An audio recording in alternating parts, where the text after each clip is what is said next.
You're listening to Trek FM.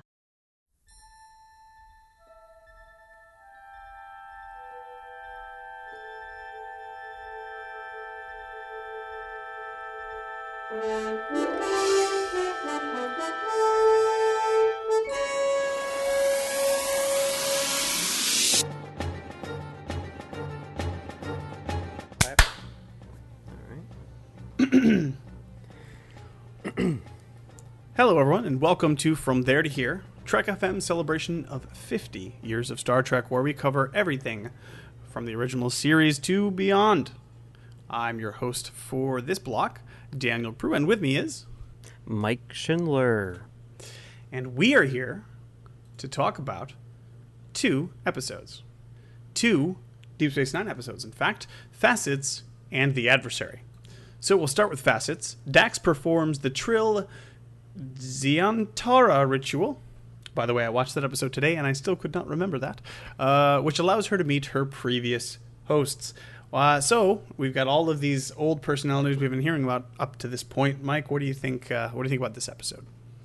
I think that this is a pretty good episode. It's weird because watching it, there's really not a lot to do in terms of like the main plot, what you'd consider to be the A plot, right? I mean, there's a lot of like, hey, let's meet this host. Hey, let's meet this host, and it's like an interesting little vignette. I mean, like there's the whole thing where she meets the serial killer dude or whatever who's being housed by Cisco and all that stuff, and it's like, oh, there's some tension, and now it's all over and we're moving on to this thing, and it's really like more than halfway through the episode when we get to the actual like plot with conflict, which is the fact that Curzon doesn't want to leave Odo, and like that's the main thrust of this episode. But I feel like this episode is kind of more along the lines of Data's Day in its sort of like format, and that it's not really about the conflict so much as it is about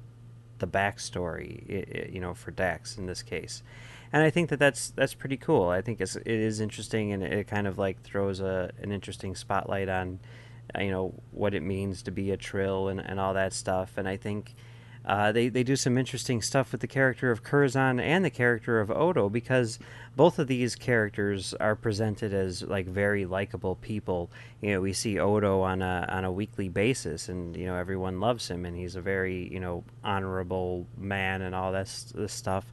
And Curzon, while he has sort of been presented with this reputation for being kind of a bad boy or whatever, he's best friends with the main character of this show, right?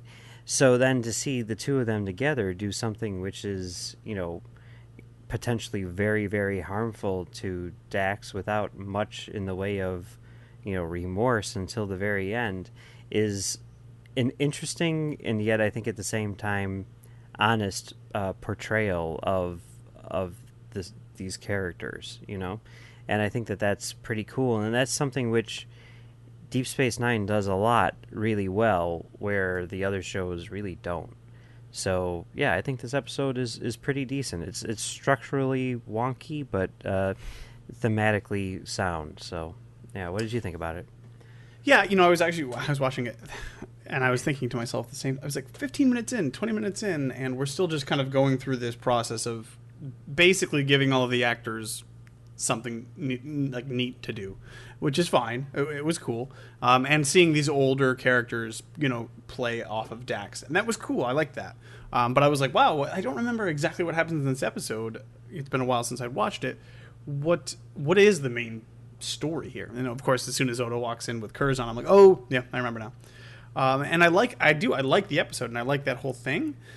It doesn't ring true to me that he was like so madly in love with Dax.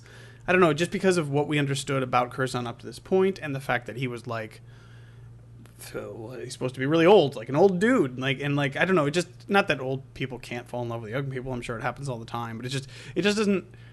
I felt like it was very forced in there. Like he washed her out because we'd learned all this stuff before. He washed her out because he was so in love with her, and he's still in love with her. And I'm like, yeah, that wasn't necessary to fill that part of the plot, but I see why they did that.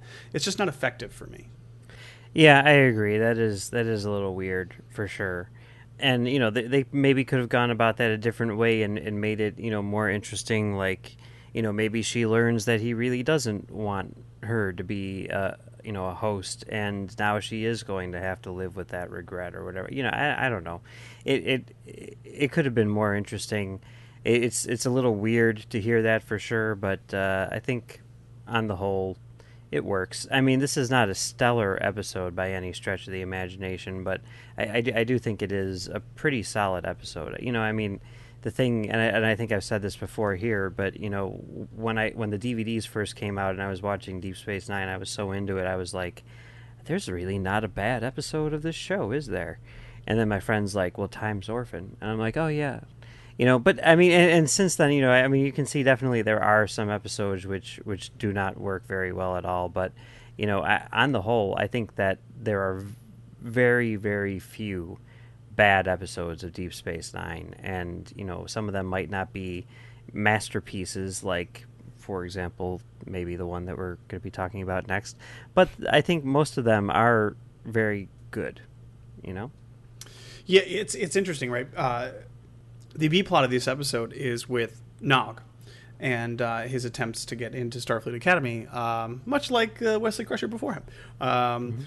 But I was on the From There to Here, and I cannot remember. I won't remember the title, certainly, because I don't even remember the episode. But the episode was not great. And we talked about how the best part of that episode was when Nog was trying to convince Sisko to give him the letter of recommendation to get into Starfleet. And here we have another episode where it's like, it follows that same plot line. So my first thought is, first of all, that plot line is apparently amazing every time it happens. And secondly, to your point, yeah, maybe it's the fact that even if there is an episode that maybe isn't super strong on the A plot or even the B plot or whatever, there's always some redeeming element, some important character development or some sort of something in there that you can latch onto and really enjoy. So we get to see Nog here again. And probably one of my favorite scenes of Rom when he goes to defend Nog against Quark against Nog, and that was amazing. I loved that scene. It's so good. You leave my son alone, all that stuff. And so we got this really strong B plot playing as well, and I loved it. Yeah, that does happen a lot on Deep Space Nine. I think that might be because there's so much depth to the characters, and when I mean that in that there's the characters are deep, but also there's like a deep bench of characters, on Deep Space Nine. So the B plots are almost always of some sort of significance from a character standpoint, because it's not just like, well, we need to fill out time, so let's have these people do this stuff. Lots of times it's like, okay, we need to advance Nog's plot. This isn't enough. We can't, justify giving him an entire episode, but we will essentially, show him and his arc over the course of a bunch of B plots.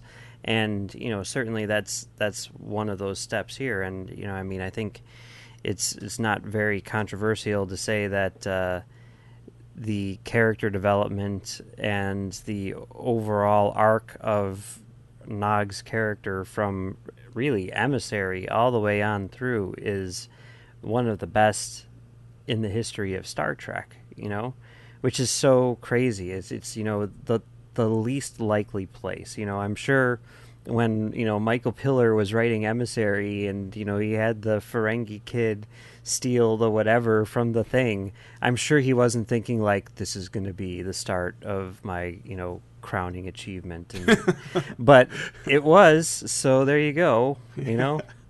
I think he was probably thinking, we just need someone for Jake to talk to most of the time, Mm-hmm. But yeah, no, it's I love Nog, and this stuff is so good, man. I'm fortunate to, like I said, to see that episode before and then have to rewatch this one too. It's just really good stuff to see it over and over again. Yeah, for sure. All right, anything else to say about Facets? Nope. I think we covered it. Oh, last thing. I think Rene Auberjonois probably doesn't like this episode, and I don't know if this is the case, but I assume because he must have been in that makeup chair even longer than normal because he had to get the spots painted on. But anyways, that's true. But he did look pretty badass, though, didn't he? He did. He looked good. I liked it. Next up, The Adversary. A Federation ambassador brings newly promoted Captain Sisko orders to take the Defiant on a patrol of the Zenkethi border, where a destabilizing coup has just taken place. But everything is not as it seems. Now, Mike, this is a season finale. Is this one better than the other one we covered, Learning Curve? I'm going to say yes. Maybe just a little bit. I mean, sure, there are no Air Jordans. Sure, there is no cheese. But it does have some pretty awesome stuff nonetheless. I mean, one of the things which really kind of stands out to me about this thing, and I mean, okay, this is kind of like speaks to the difference between Deep Space Nine and Next Gen in terms of their, finale premiere structures or whatever, whereas Next Gen was the king of the cliffhanger. Deep Space Nine was really sort of about ending something and starting something new. Basically the finales put the show into a place where they were going to be in the following season. And, I think we really see that here. One of the things which I find to be really interesting about this episode and the way that it's structured is that it's basically a bottle show. They decided to do a bottle show for their season finale, and yet it works incredibly well. I mean, it's basically The Thing in space, I mean, it's totally The Thing in space. And it's awesome. You don't need to have a space battle. You don't need to leave the ship. Everything is going on this ship with, they say, I think, like 47 people. And, like, what's going on that little ship, that tough little ship with those 47 people, is basically going to change the course of the entire, Alpha Quadrant, which is insane but awesome at the same time. And the final little like stinger where they say you're too late, we're here already, we're everywhere. I mean, that is it just stabs you in the heart. You're like, oh my god. Oh, and then you can't wait to see what happens next, just like you couldn't wait with Best of Both Worlds, because everything is different. And also, I mean, we've talked about this a lot already, and we're going to talk about it a lot more, but the fact that this was written pre-9/11 is insane, because this is like a perfect post-9/11 allegory, and yeah, they totally called that, which is terrifying and awesome. And yeah, I love this episode. What about you? Yeah, this is good stuff. The ending line there is amazing. Like you said, it's like something is going to happen from here on out. Like it does change everything. It's just a tiny little line, and it's not even about what is happening on the ship. It's about much larger ramifications, right? Even though you say the ship, the episode is confined to the ship. It's a tiny bottle episode because it's such a small ship. Ha ha ha. It's the ramifications are so much larger, and it just makes you want to know more. It makes you want to watch to see what keeps happening.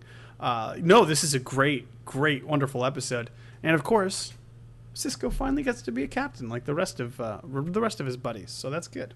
Yeah, for sure. I mean, you start to see there's like a 3-point transition which occurs over the span of about 10 episodes where he gets his facial hair, he becomes captain, and then in the next episode, he takes the final step by shaving his head, and he becomes full Sisko. And it's pretty awesome from here on out, What I was thinking also, Bashir turns out to be the changeling. Not the last time this will happen in the show. And that's something I never actually even think about. But I'm like, oh, hey, he's been impersonated before. Yeah, I feel bad for Alexander Siddig because he retroactively basically was playing a different character the majority of the time that he was on screen. It's kind of ridiculous. And I know that he was not too happy about it either, and there are some stories about how he decided to approach the character, further down the road. But, I can't blame him for being mad because you're trying to do something. You're trying to build a character just like everyone else is. And when they keep on telling you things like, oh no, by the way, you were playing someone else, or oh no, by the way, you have this huge part of your history which would completely inform every decision that you make, it's going to be annoying to try to keep up with that. And you can't, because when are they going to change something else, So, yeah. What can you do? Yeah, and the other thing that I wanted to mention was Eddington. Eddington shows up here, and it's good to see him, before he's a jerk. Yeah. I think he was already a jerk, but before he's a traitorous jerk. Yeah. Yeah, so it's cool. This is cool to see all of that. The whole concept of... How do you feel about the concept of this recurring line that keeps happening? One changeling has never harmed another. I find it to be a little problematic. I understand what they're saying, what they're going for, and why it makes sense. I don't know. I just feel like that, for a species that seems very, very apt to be okay with violence, it seems very unlikely to me that they've never... I don't know, maybe even like on accident, like... I would say maybe somebody stubbed somebody else's toe, but they're made out of liquid, so I don't know. Maybe they splashed each other on accident. I don't know. It feels like that's a weird... It's a weird sticking point, but I understand it. I think, it's interesting for this species in particular because it seems like it's a rather unique species in a lot of ways because in addition to them obviously being shapeshifters, there's the whole thing with the Great Link, and it really does seem like in a lot of ways they are one being, just kind of like an extension of one being. And because of that, and because of that thing, like I can totally see how like a culture could be, created where you don't harm each other. Even if you are, an extremely violent race, I could see it be like, well, it's just not something which is going to happen because it's like you're hurting yourself in a sense. Yeah, no, yeah. Like I said, I get the idea behind it, and I don't even disagree with it. It's kind of, it's hard for me to wrap my head around it, and I guess maybe that's kind of the point too, because they're supposed to be so very, very different from us as well. Yeah, and I mean the fact that Odo is the first one to do it, I think, makes sense in a lot of ways because he's the outsider. He's the one who's more distanced from that reality than any of them, so it makes sense in a lot of ways, I think. Yeah, it does. So good episode. I think we're in agreement here. Solid episode all around. Wow. Yeah, very good for sure. Do you have anything else to say about the Adversary other than we also learned that all of the other changelings wear that ugly fleshy pink thing that the female changeling always wears as well? That's interesting. I guess it makes sense. Again, their uniformity. Yeah, it's like their version of just like a black suit, with a tie or whatever, Yeah, I suppose that's true. Anything else? Anything else you have to talk about? No, that's pretty much it. All right. Well, Mike, where can people find you on the internet? You can find me right here on Trek FM doing Stage 9, where we talk about the people who make Star Trek. And you can also find me on Twitter at Mumbles3K. And if people want to get a hold of me, they can on Earl Grey here on the network with my co-hosts Darren and Philip, and on Twitter at OneUpDan. That is the number one, not the word. And tomorrow, Mike and I will be covering 2 more episodes. We will be covering the 37s and Initiations.